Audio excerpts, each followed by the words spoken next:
आभारी तो मैं हूँ क्योंकि आपके 40-40 बैंक खाते निकल रहे, लग्जरी गाड़ियां निकल रही है ना, और फिर वो कहते हैं कि मदिरा पान के भी खुलासे हो रहे हैं। आभारी मैं हूँ कि आपने मेरे जैसे बंदे को मौका दिया, कि मेरे को वक्त दे दिया आपने जीने किसी को नहीं देना, ना घर वालों को जीने देना, ना ससुराल वालों को जीने देना। मैं अपनी मम्मी से एक हफ्ते से बात नहीं कर पा रहा हूँ। I am so much harassed. कोई ये बात नहीं करता कि I am the highest prosecutor of the Himachal Pradesh. सबसे ज्यादा हाईएस्ट कन्विक्शन रेट मेरा है, सबसे ज्यादा केस मेरे हैं, सबसे ज्यादा सस्पेंशन मेरी है, सबसे ज्यादा सैंपल मेरे हैं। गाड़ियां नहीं ले सकता, क्या मैं घर नहीं बना सकता 25 साल की? घर से याद आया, मतलब बहुत बढ़िया घर बनाया हुआ आपने। मेरी वाइफ का जो है 95% शेयर एक फार्मा कंपनी। हाँ ये भी है। इन्वेस्टमेंट आपने करी है कि अगर मैं हेड ऑफिस में बैठा तो इन्वेस्टमेंट वहां पे चाहिए मेरे को। अभी रिजाइन कर देता हूँ, आपके ओपन कैमरे पे बोल रहा हूँ। पेपर लेके आए, मैं कोई गुंडा हूं सर? एक्सटॉर्शन करूंगा मैं? आप मुझे ये बताइए कि अगर मेरे पास पैसा है तो मैं खर्च क्यों नहीं सकता हूं उसको? मेरी मदर को इनकम टैक्स से ब्रॉन्ज मेडल मिला हुआ है। अब बहुत बड़ा सवाल जो है एक और सामने आ गया, शौक से याद आया मेरे को। जिस तरह से मैंने पहले बात करी कि शराब मिली आपके पास थोक में, तो शराब का शौक रखते हैं जनाब? तो सर मैंने L50 लाइसेंस भी लिया है गवर्नमेंट से। ये क्या होता है? आप ही शुरू से टारगेट पे क्यों रहे? हालांकि ये जो आपकी इंडस्ट्री है, ड्रग इंडस्ट्री जो है, ये सच में बहुत बदनाम है, और अब तो सरकार की बदनामी शुरू हो गई। इतने सैंपल फेल हो रहे, आप लोग तब कहां सोए होते हैं जब ये सारे सैंपल फेल होते हैं और इस इंडस्ट्री पे इतना बड़ा धब्बा लग रहा है। वो जग जाहिर है, पूरे हिमाचल वालों को पता है कि वो पीछे 7 साल से मेरे पीछे पड़ा हुआ है। किंग पिन आप हो या किंग पिन वो इंडस्ट्रियलिस्ट? की आज की डेट में अगर गरीबी एक अभिशाप है, अमीरी और अभिशाप। एक और नाम आपके साथ किसी महिला का था कि वो भी आपके साथ है, आपने कई ड्रग लाइसेंस बांट दिए, वो भी सेंटर की इन्वॉल्वमेंट के बिना मैं लाइसेंस नहीं दे सकता सर। तो फिर अकेले बलि के बकरे आप क्यों मरे? बहुत सारी चीजें खुलकर सामने आ रही हैं, बशर्ते सरीन साहब सच बोल रहे हो।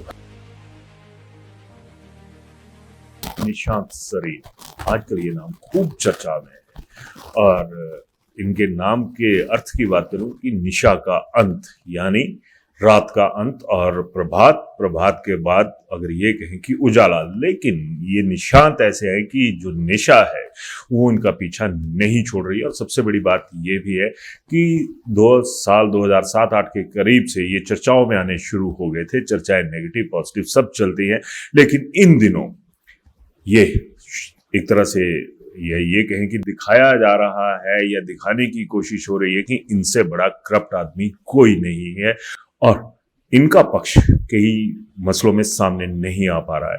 तो आज इसी मुद्दे पर निशांत सरीन मेरे साथ हैं और इनसे बात करेंगे, और जो भी तमाम सवाल इनके खिलाफ उठ रहे हैं या खड़े किए जा रहे हैं, उन तमाम चीजों पर इनसे चर्चा करूंगा। निशांत साहब बहुत बहुत स्वागत है। Thank you sir, thank you so much. और मुझे बहुत खुशी इस बात की कि अभी तक सारे प्रेस जो है वो न्यूज़ लगा रही है, जितनी भी झूठ सच सब न्यूज़ में आ रहा है। पर मैं आपका इसलिए आभारी हूँ कि कम से कम आपने मुझसे पूछने की कोशिश तो करी।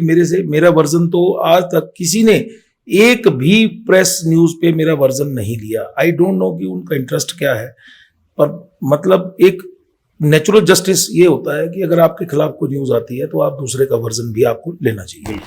तो मैं आपका बहुत आभारी हूं सर, कम से कम आपने मुझे ये मौका दिया, and I am really grateful. नहीं, आभारी तो मैं हूं क्योंकि आपके 40-40 बैंक खाते निकल रहे, लग्जरी गाड़ियां निकल रही है ना, और फिर वो कहते हैं कि मदिरा पान के भी खुलासे हो रहे हैं, और बाकायदा फोटो छप रही हैं आपकी। तो आभारी मैं हूं कि आपने मेरे जैसे बंदे को मौका दिया, कि मेरे को वक्त दे दिया आपने। सर ऐसा है कि मैं इसीलिए आज आपके समक्ष बैठा हूं। शायद मैंने जिंदगी में कभी भी आज तक लाइव नहीं आया अपनी वो करने के लिए। तो आज मुझे ये लग रहा है कि एक मीडिया ट्रायल जो है वो मेरे अगेंस्ट चला हुआ है, एंड एक फार्मा के काला के उद्योगपति और उनका एक छोटा भैया सा पार्टनर है, वो दोनों ही इस साजिश में पिछले 6-7 साल से मेरे पीछे लगे हुए हैं, और वो कोई ऐसा स्टोन अनटर्न्ड नहीं जाने देते हैं, या कोई ऐसा मौका नहीं छोड़ते हैं जहां मुझे ह्यूमिलेट ना कर सके, जहां मुझे वो ना कर सके। अगर मैं इतना ही करप्ट होता या इतना ही होता तो आज मैं यहाँ आपके सामने नहीं बैठा होता सर। मतलब हाँ जी, मेरा सवाल ये है कि 40-40 बैंक खाते वो क्या है? आम आदमी का बात करें तो 1-2 खाते चलाना भी मुश्किल हो जाते हैं, 40 बैंक खाते हद होती है किसी चीज की। जी सर, बिल्कुल आप सही कह रहे हैं। और मैं आपको बताता हूं कि उसमें लिखा जा रहा है 40 है। 40 में से सर मैं आपको बताता हूं कि 5-7 अकाउंट जो है वो ऑलरेडी हम क्लोज कर चुके हैं।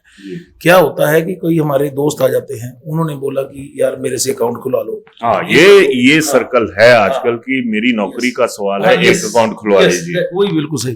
तो उस चक्कर में अकाउंट खुले हैं, पर किसी ने ये जानने की कोशिश करी कि इन अकाउंट्स में पैसा कितना है। किसी में 25,000 है, किसी में 40,000 है, किसी में 1.5 लाख है, किसी में 1 लाख है। और जो मेरे मेन अकाउंट हैं, जो 4-5 हमारे मेन अकाउंट है, और ये सारे अकाउंट सर, ये सारे हमारी मतलब इन एजेंसी ने ये जो 40 अकाउंट का बोला गया है, ये सारी मेरी फैमिली के अकाउंट है। अगर एक आदमी के 2-3 अकाउंट भी होते हैं तो ये automatically will reach to this number. किस किस को लपेटे में लिया? आपका आरोप सीधा जांच एजेंसियों पे जा रहा है कि आप नहीं, मेरा कहने का भाव ये है कि जो चीजें सामने आ रही हैं, तो 40 अकाउंट जब आपके ऐसा होता है क्या कि किसी एक के खिलाफ जांच चल रही है तो उसके परिवार को भी साथ में जोड़ लो? सर मैं किसी जांच एजेंसी पे कोई कमेंट नहीं करूंगा, क्योंकि उनका काम तो वो करना है। मैं भी एक ड्रग कंट्रोलर हूं और कई इन्वेस्टिगेशंस में मैं भी इन्वेस्टिगेशन करता हूं, पर मतलब 40 अकाउंट जो हैं उनकी जस्टिफिकेशन भी अगर साथ दे देते कि क्या है कि उसमें से 7-8 अकाउंट जो है नॉन ऑपरेशनल हैं, ऑलरेडी बंद हैं, ठीक है। वो मेरे फादर इन लॉ के 3-4 अकाउंट हैं जो ही इज मतलब आपका ससुराल पक्ष भी कवर्ड है सर, सारा ससुराल पक्ष। आपने जीने किसी को नहीं देना, ना घर वालों को जीने देना, ना ससुराल वालों को जीने देना। आप बिल्कुल सही है सर, आप बिलीव नहीं करेंगे, मैं अपनी मम्मी से 1 हफ्ते से बात नहीं कर पा रहा हूं। आई एम सो मच हरेस्ड और टेंस्ड हूं, मैं मम्मी से बात नहीं कर पा रहा हूं। मैंने अभी तक अपने फादर इन लॉ से बात नहीं की है। उनका बेचारों का कोई कसूर नहीं था जिनको लपेटे में लिया गया। क्योंकि मैं ये बोलता हूं कि अगर मान लो मेरी कोई कंप्लेंट है, मेरी चलो वाइफ है, वो बेचारी, उसकी भी हिम्मत है सर जो मेरे साथ दे रही है। मतलब हर वक्त कोई ना कोई एजेंसी आ जाती है। 2019 में विजिलेंस डिपार्टमेंट ने मेरी सारी इंक्वायरी करी, मेरा सब कुछ उन्होंने छान मारा, एक एक चीज इंक्वायरी करी। उसके बाद जो भी एक बनता था उन्होंने, स्टेट विजिलेंस ने उसी चीज को आज, उसके बाद मैं 5 साल से हेडक्वार्टर में पोस्टेड हूं। आप मेरे को बताओ कि हेडक्वार्टर में मैं क्या करप्शन कर लूंगा? 2020 से लेकर 2024 एंड तक 4 years, more than 4 years I was posted in headquarter Shimla. आप मेरे को बताइए मेरे पास वहां कौन सी पावर थी? मैं क्या कर लूंगा वहां पे? मैं डायरेक्टर साहब के नीचे बैठता था, सेक्रेटरी साहब के नीचे बैठता था, मैं सारी ऑफिस की फाइलें करता था और अपना काम करता था। तब तक किसी को कोई प्रॉब्लम नहीं थी। जैसे ही माननीय सरकार ने ये देखा कि यार ये बेला बैठा हुआ है, इसको काम देना चाहिए, तो मतलब कंपिटेंट अफसर हूं, मेरे कोई ये बात नहीं करता कि I am the highest prosecutor of the Himachal Pradesh. कि जिसने 216 मुकदमे जो है ड्रग्स के किए हैं, इंटॉक्सिकेशन के किए हैं, एनडीपीएस के किए हैं, सबसे ज्यादा हाईएस्ट कन्विक्शन रेट मेरा है, सबसे ज्यादा केस मेरे हैं, सबसे ज्यादा सस्पेंशन मेरी है, सबसे ज्यादा सैंपल मेरे हैं। मैं यहाँ पे आपको निशान साहब रोकना चाहूंगा। बहुत सारी चीजें खुलकर सामने आ रही हैं, बशर्ते सरीन साहब सच बोल रहे हो, 100%। लेकिन बात यह भी आ गई कि एक ही पहलू क्यों? हम जज नहीं है, हम इन्वेस्टिगेटिंग एजेंसी नहीं है, ये बात मैं क्लियर करना चाहता हूं, लेकिन पक्ष तो हर किसी का सामने आना चाहिए। अपने कन्विक्शन रेट की बात करी, अपनी दूसरी चीजों की बात करी, क्या ये पहलू आप लोगों के सामने थे, या फिर ये जो हम लोगों में एक आदत है कि जिसको एक तरह से अगर सामान्य भाषा में कहूं कि गेड़ा देना है तो दे के रखो, कमी ना रहे कोई। खैर, आप आगे चलिए। आगे मैं चलता हूं सर। अब बात हो रही है लग्जरी गाड़ियों की। सर स्कॉर्पियो कौन सी लग्जरी गाड़ी में आती है? टैक्सी है आजकल। टैक्सी है आजकल। अभी स्कॉर्पियो गाड़ी मैंने ली है सर, कोई किसी पत्रकार ने पूछने की मेरे से जहमत करी कि ये गाड़ी आपके पास लग्जरी आई। मैंने एक सेकंड हैंड गाड़ी खरीदी है सर, मन्नत एंटरप्राइजेज, जो एक विस्की का काम करते थे, जो एक बैरियर का काम करते थे, उनके पास गाड़ी थी। उन्होंने अपना काम बंद किया। उन्होंने मुझे रिक्वेस्ट करी कि यार मेरे को अब जरूरत नहीं, अगर आप मेरे दो नोन थे अच्छे, तो उन्होंने मुझे बोला ले लो। तो मेरे को भी गाड़ी की जरूरत थी, मेरे को भी शौक है गाड़ियों का। मैं भी 25 साल से एक क्लास 2 गस्टेड अफसर और क्लास 1 नौकरी कर रहा हूँ। मेरे फादर सीएमओ रहे 35 ईयर्स, उन्होंने हिमाचल गवर्नमेंट में नौकरी करी है। मेरे मदर जो है हेडमिस्ट्रेस रहे, 35 साल उन्होंने नौकरी करी है। आप बताइए कि क्या हम एफडी रखने के हकदार नहीं है? गवर्नमेंट से सारा पैसा आता है, क्या मैं गाड़ियां नहीं ले सकता? क्या मैं घर नहीं बना सकता 25 साल की नौकरी के बाद? घर से याद आया, मतलब बहुत बढ़िया घर बनाया हुआ आपने। मैंने घर बनाया, पर किसी ने ये नहीं पूछा कि उसके ऊपर 45 लाख का पीएनबी बैंक से, चंडीगढ़ से लोन है। ये तो किसी ने नहीं पूछा। घर बनाया, और घर कब बना है? घर की प्रोसीजन जो है 2021 में शुरू हुई थी और 2024 में खत्म हो गई थी, 3 साल के बाद। और उस दौरान मैं हेडक्वार्टर शिमला में था। मैं कैसे करप्शन करके घर बना लूंगा जब मेरे पास कोई पावर ही नहीं थी? दूसरी बात सर, 45 लाख का उसके ऊपर लोन चला हुआ पीएनबी से, जिसकी किस्तें जो है मेरी मम्मी के पेंशन अकाउंट से जाती है, जो कि मैं ईडी को इंक्वायरी में पहले दे चुका हूं, हर एक कागज में उनको पहले ही दे चुका हूं सारी चीजों का।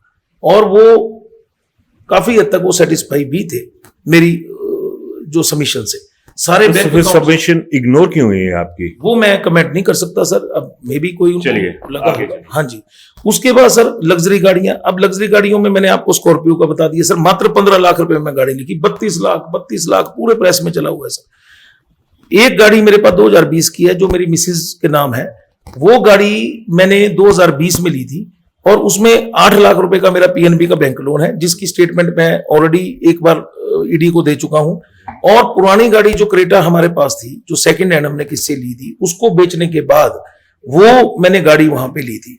सिंपल कैलकुलेशन है, मेरे टिप्स पे है, इसमें कौन सी मैंने करप्शन। सेकंड हैंड गाड़ियां क्यों लेते थे आप? सर सेकंड हैंड गाड़ियां इसलिए ली थी क्योंकि मिसेस गाड़ी सीख रही थी उस टाइम, तो क्रेटा किसी दोस्त के थ्रू मैंने ली कि यार पहले ये मतलब थोड़ा सा ठोक बजा लेगी तो मतलब तब जाके नई गाड़ी लेंगे। तो जब वो गाड़ी बिकी, उसके पैसे आए, थोड़े बहुत हमने अपने अकाउंट से डाले, and the 8 lakhs loan has been taken from the PNB bank, जो अभी शायद 2023 के एंड में खत्म हुआ है, आफ्टर मतलब 3 years के बाद ये है। तो अब ये 2 गाड़ियां जो होना, ये कौन सी लग्जरी है सर, मुझे बताई जाए।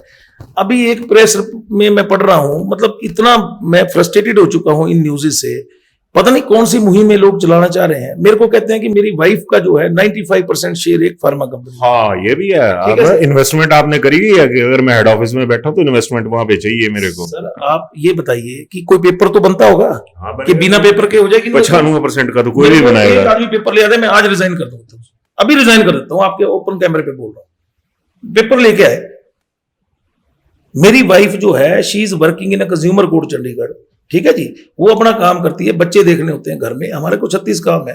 ये बोल रहे हैं कि 95% शेयर है ऑन व्हाट वी हाउस। मैंने उनको लीगल नोटिस आज हमारे एडवोकेट सर्व कर रहे हैं, उनको भी कर रहे हैं। एक बहुत बड़े प्रेस्टिजियस न्यूज़पेपर लगा रहा है कि जी मेरे अगेंस्ट ब्राइबरी एंड एक्सटॉर्शन। मैं कोई गुंडा हूं सर? एक्सटॉर्शन करूंगा मैं? ऑन विच भी आप एक्सटॉर्शन के आप विजिलेंस डिपार्टमेंट बैठा है, you can report to them. किसी ने मैं धर्मशाला में 1 साल से हूं सर, एक सिंगल कंप्लेंट मेरी बता दे कोई विजिलेंस को किसी ने की हो कि मैंने कोई किसी के साथ एक्सटॉर्शन की है या क्या किया है। मतलब हद ही हो गई है सर। एक्सटॉर्शन, मैं कोई गुंडा हूं बताओ आप? I am a class 1 gazetted अफसर, I belongs to very stronger family, very rich family I belongs to. तो मेरी गलती थोड़ी है सर ये। और मैं आज की डेट में तो ये लग रहा है कि अच्छे परिवार से होना आपके लिए आफत है। आप बताइए, मैंने उस दिन रिस्पेक्टिव ईडी सर्स को भी मैंने यही बोला कि सर आप मुझे ये बताइए कि अगर मेरे पास पैसा है तो मैं खर्च क्यों नहीं सकता हूं उसको। मैं इनकम टैक्स सर, मैंने मेरी मदर की और वाइफ की, मैंने तीनों की जो ITRA हैं, अगर आप देखेंगे, मेरी मदर को इनकम टैक्स से ब्रॉन्ज मेडल मिला हुआ है टू पे द हाईएस्ट इनकम टैक्स। अब बहुत बड़ा सवाल जो है एक और सामने आ गया कि जो चीजें चल रही हैं और दूसरी तरफ से सरकारें भी और उनके महकमे भी अवार्ड दे रहे हैं कि आप हाईएस्ट दे रहे हैं, उसके बावजूद कुछ ऐसी चीजें हो रही हैं, तो पक्ष तो हर किसी का सामने आना चाहिए। खैर आगे चलिए। आगे सर FDs का बोल रहे हैं कि जी FD मिली, 3 लॉकर मिले, 3 लॉकर मिले, एक मेरे फादर इन लॉ का है, एक मेरी वाइफ का है, एक मेरी मदर का है। आपने अब लॉकर रखना भी गुनाह हो गया सर, एक लॉकर नहीं रख सकते हम? आप sir you will not believe, पूरी एजेंसी ने सर्च की है, एंड शायद ये भगवान का आशीर्वाद भी है कि एक भी जगह मेरे पैसा नहीं मिला, नो कैश, कोई गोल्ड नहीं मिला मेरे घर में। तो एजेंसी वालों ने खुद मेरे से पूछा कि श्रीन साहब गोल्ड तो हर किसी के पास होता है। मैं कहा जी हमें शौक ही नहीं है गोल्ड का। मेरी मिसेज ने बोला कि सर मुझे शौक ही नहीं है गोल्ड का। शौक से याद आया जी जी, चलिए बात कंप्लीट। नहीं ठीक है सर, पूछिए प्लीज। शौक से याद आया मेरे को, जिस तरह से मैंने पहले बात करी कि शराब मिली आपके पास थोक में, तो शराब का शौक रखते हैं जनाब? सर देखिए, हर आदमी का कोई ना कोई शौक होता है। मैं आपसे कभी झूठ नहीं बोलूंगा क्योंकि मैं ऑनलाइन कैमरा पे हूं। देखिए शराब का शौक मेरा शुरू से रहा है, और नो डाउट कि जो मेरे दोस्त हैं, जो मेरे रिलेटिव भी हैं और जो मेरे जानने वाले भी हैं, वो सबको पता है कि I am very found of whisky. तो मैं विस्की की कलेक्शन करता हूं, जैसे कभी, ये तो कोई लीगल नहीं हुआ। तो सर मैंने L50 लाइसेंस भी लिया है गवर्नमेंट से। ये क्या होता है? ये L50 लाइसेंस जो होता है इसको भी तोड़ मोड़ के पेश किया जा मैं रहा है। तभी पूछ रहा हूँ, मैंने हाँ। पहले L1 L2 तो सुने थे, ये L15 क्या है? के लिए सर मैं सेल के लिए नहीं बना हूँ, जस्ट कीप द बॉटल्स। अब एक अखबार ने छापा है कि ये एजेंसी जांच करेगी कि इसको, अरे मैं घर में बॉटल्स भी नहीं रख सकता। मैं तो अपने आप को इतना महसूस कर रहा हूं सर, ना मैं कहीं घूमने जाता हूं तो मेरा ये टेंशन हो जाती है कि मेरा फोन नहीं ट्रैक हो रहा हो, मैं कहीं विस्की रख लूं तो मैं गुनहगार हो जाता हूं। अगर ये 50, 70, 80 हजार की विस्की रख भी ली पिछले 5 साल में, अगर मैं एक बोतल भी हर महीने लेता हूं तो भी इतनी बड़ी इकट्ठी हो जाती है। मतलब आप इकट्ठे करने के शौकीन हैं, बनस्पति इसके की पीना है मैंने। एक है, कभी कोई ऐसा घर में गेस्ट आ जाता है, कभी कोई दोस्त यार आ जाता है, तो सर एकदम मैं बोतल लेने कहाँ जाऊंगा? ठीक है, अब इस पत्र कई न्यूज़पेपर में ये लिख रहे हैं कि जी इसका कारण क्या है इतनी विस्की का। अरे कारण क्या है? मेरा शौक है, किसी आदमी को उसका फूलों इकट्ठे करने का शौक है, किसी को उसका पॉइंट कलेक्शन है, देयर आर नंबर ऑफ, मेरा शौक विस्की का है और मैं उसका सारा मेरे पास हिसाब भी है और मैंने अपनी परचेजेस की हुई हैं, अपने पैसे से कैश निकाला हुआ है, लाखों रुपए कैश निकला हुआ है मेरे अकाउंटों से, मैं खर्च देता हूं क्योंकि मेरे को जोड़ने की ज्यादा जरूरत नहीं है। I am belongs to a very good family.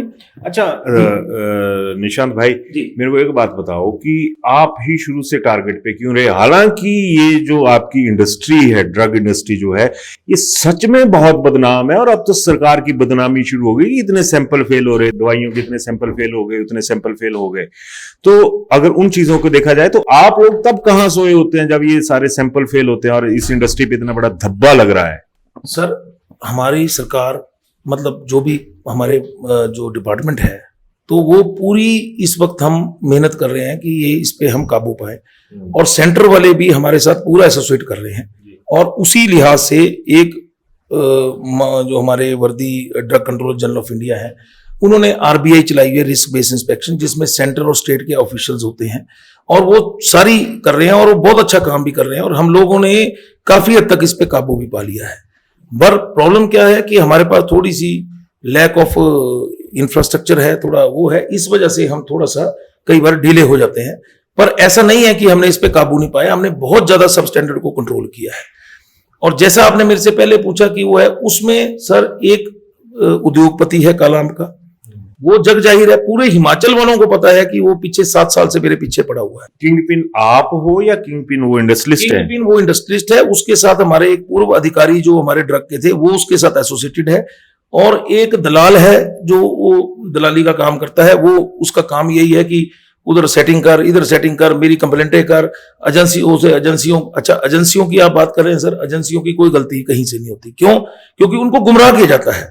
आप उनके सामने बैठ के बोल रहे हो कि सर वो तो इतना बड़ा भ्रष्टाचारी है, ये है, एजेंसी तो सोचेगी यार कि ये पता नहीं कितना बड़ा भ्रष्टाचारी है, पर फैक्ट तो उनके सामने आ ही जाएगा। फैक्ट उनके सामने 70-80% आ भी गया है। आपसे मिलने से पहले तो मैं भी आपको शर्म बोला कि आप करप्ट आदमी हैं, पर अब चीजें कुछ और आ रही हैं। बिल्कुल।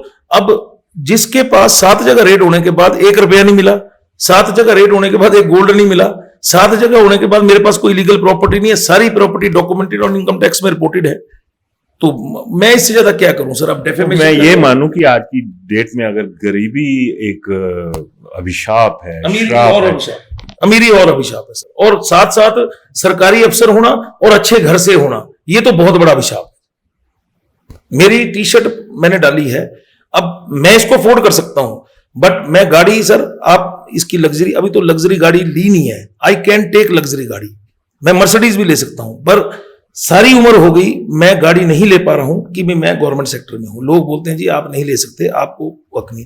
क्या सरकारी अधिकारी को कोई हक नहीं है अपने सपने पूरे करने का? कैमरे में देख के बोलिए। क्या सरकारी अधिकारी को कोई शौक, मतलब अधिकार नहीं है अपने सपने पूरे करने का सर? अगर वो बैकग्राउंड स्ट्रांग हो, मेरी मदर को रिटायरमेंट में करोड़ों रुपए मिला, मेरे फादर को रिटायरमेंट में करोड़ों रुपए मिला, आज भी 2.5 से 3 लाख रुपए मेरी मंथली इनकम है जो इनकम टैक्स में रिपोर्टेड है। क्या मैं अपने वो खर्च नहीं सकता अपने ऊपर? अच्छे कपड़े नहीं पहन सकता हूं? ये हमारा गुनाह हो गया है। स्कॉर्पियो अगर लग्जरी गाड़ी में आती है तो मैं फिर उसके आगे मैं कुछ नहीं बोलना चाहता सर। चलिए ये तो हो गया। दूसरी चीज, एक आपके भी जिस तरह से आपने बोला ना कि लिंक्स होते हैं, एक और नाम आपके साथ किसी महिला का था कि वो भी आपके साथ उसमें सहयोगी है। वो भी उसी उद्योगपति के पार्टनर थे, जो महिला हैं वो भी उन्हीं के ही पार्टनर थे। सिर्फ मैं इन दोनों का दोस्त था, और वो महिला जो हैं वो शुरू से ही सोलन से, जब मैं सोलन में पढ़ता था, हमारे अच्छे फैमिली रिलेशंस हैं, उनके साथ भी हैं, मेरी मदर का उनके घर आना जाना भी है, हमारे अच्छे रिलेशन है। और सामाजिक रिलेशन, हाँ जी, सारी चीजें होती हैं। और अगर उस चीज को आप गलत तरह से रिप्रेजेंट करते हैं और मतलब मेरे को बदनाम करने के लिए हर किसी चीज का एंगल का यूज किया गया है। वो अपना बिजनेस हरियाणा में कर रहे हैं सर, मैं हिमाचल में पोस्टेड हूं, मैं उनके लिए क्या कर सकता हूं? एडवाइस ही दे सकता हूं, सलाह दे सकता हूं, वो मैं किसी को भी दे सकता हूं, उसको मेरे को कोई नहीं रोक सकता है सलाह देने से। अगर उनको कोई प्रॉब्लम आती है, उन्हें डिस्कस करना है, दे बोले। अच्छा, अब हम केसों में भी इन्वॉल्व हैं कई जगह, तो हमें डिस्कस करना पड़ती है मैटर। तो और मैंने कोई फाइनेंशियल ट्रांजैक्शन उनके साथ करी है, 1 रुपया भी उनके कहीं से मैंने अपने अकाउंट्स में, अपने किसी रिश्तेदार के अकाउंट में मैंने लिया है, मैं गुनहगार हूं सर। आप जो कहेंगे मैं सजा भुगतने को तैयार हूं। खैर, सजा का प्रावधान भी कानून है, हम लोग कानून है नहीं।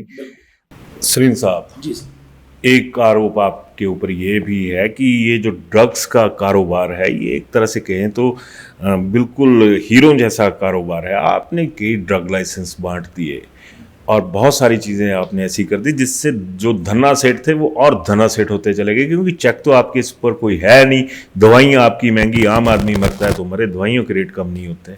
और ये सवाल जो है वो मेरा सीधा जनता के साथ जुड़ा हुआ है।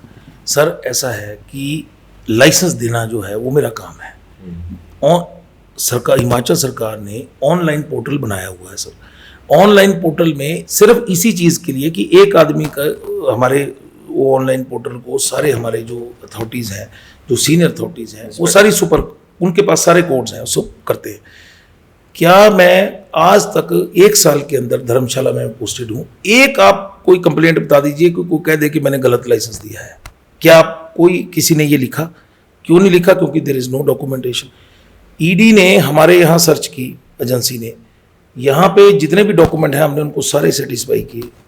ऑनलाइन पोर्टल है सर, ड्रग इंस्पेक्टर्स हमारे सारे इंस्पेक्ट करते हैं। मेरे पास सिर्फ एक कंप्यूटर होता है जिसमें मैंने चेक करना होता है और मैंने देना होता है, और वो भी सेंटर की इन्वॉल्वमेंट के बिना मैं लाइसेंस नहीं दे सकता सर।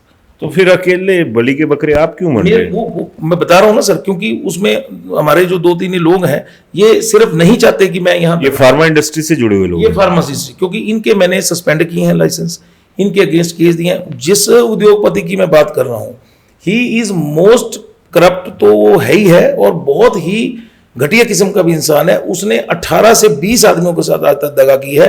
मैं आपको लिस्ट भी दे देता अगर मेरे पास अभी होती, अगर पहले पता होता। 18 से 20 आदमियों के नाम दूंगा जिसके साथ हमेशा ये उसने दगा की है। अभी रिसेंटली मतलब उसके खिलाफ भी 2 FIR नाहन में, कालाम ठाणे में ऑलरेडी रजिस्टर्ड है, जो अंडर इन्वेस्टिगेशन है। अब ऐसे आदमी एक डेकोरेटेड अफसर के बारे में इतना सब कर रहा है, पैसे खर्च रहा है, और मतलब इसको एक पैनिक क्रिएट कर रहा है, और मेरे को उसने मेरा जो ऐसा सिस्टम बना दिया कि पता नहीं मैं कितना बड़ा मतलब करप्ट अधिकारी हूं। जबकि आप धर्मशाला में आप देखिए कि आप किसी भी अथॉरिटी से पूछिए जो यहाँ है, कि 1 साल के अंदर मैंने काम किया है।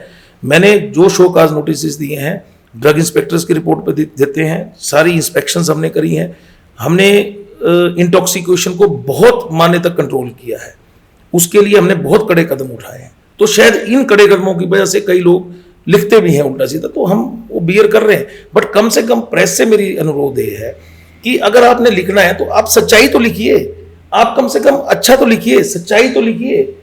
सच्चाई लिखने को तो कोई तैयार ही नहीं है, सारा झूठ लिख रहे हैं जिससे मेरा लेना देना ही नहीं है।